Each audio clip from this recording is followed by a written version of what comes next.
I'd like to open it up for some questions if anybody has any. And it looks like we do. I've got a little screen here that's telling me about the questions. I don't want you to think I'm looking away from you. And may I say who it's from? Oh, this is from Linda, and she has a question on Benadryl. Linda, I know so many people who are taking Benadryl. From another presentation that you did, I remember that Benadryl can be detrimental to older adults, absolutely, and not just older adults. Why are doctors not informing patients on a standard timeline? In other words, once a patient gets to age 65, along with a standard physical, the patient gets a list of drugs they shouldn't take. Are you in healthcare? You need to come join me in my... That is the best idea I think I've ever heard. I don't know, but let's make that our mission. I mean, the American Geriatric Society has really made this part of their advocacy mission, but, you know, everyone out there and you and I need to be pushing for this. That's a great idea. What drugs should an older adult avoid if they have to take Benadryl? And is there any reason a person would have to take Benadryl? Actually, there is. So what drugs should an older adult avoid if they have to take Benadryl? Other things that are sedating and other things in the same class, and you might not know what the same class is.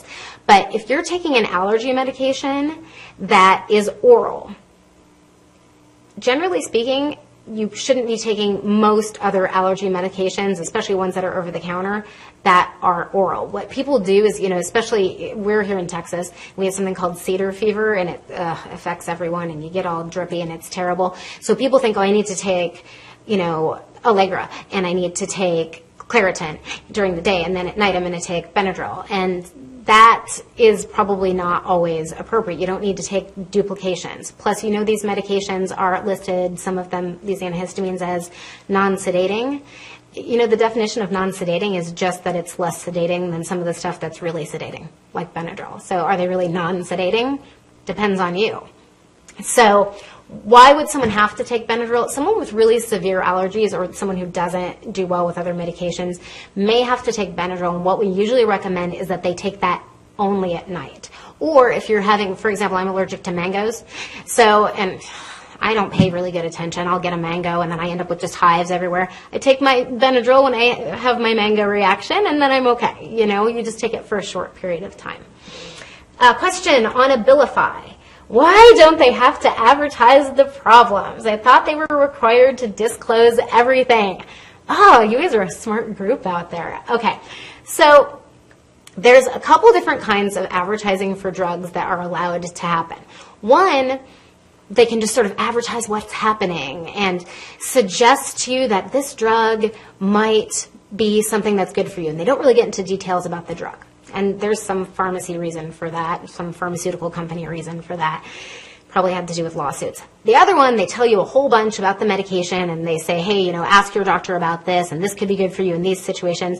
And then they do disclose a lot of things, but a lot of times it's a reference to something else, and it's in print this big at the bottom. My husband always makes fun of me because every commercial, and I don't care if it's about drugs or not, I am up there looking at the fine print and trying to figure out the statistics because, you know, statistics are manipulatable. So, yeah. Why does Tylenol impair memory? It's not so much Tylenol that impairs memory, but things that are mixed with Tylenol. So Tylenol PM, or if you're taking an opioid medication with Tylenol, those are the ones that typically impair memory, although there are some people who take more commonly NSAIDs, you know, like ibuprofen, that kind of thing, or Aleve.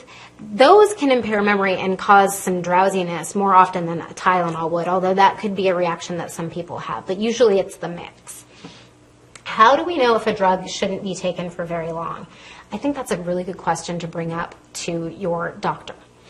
You know, get your med list, figure out exactly what it is for, because that's the key. You got to know what things are for, and then we'll know how long you really have to take it for.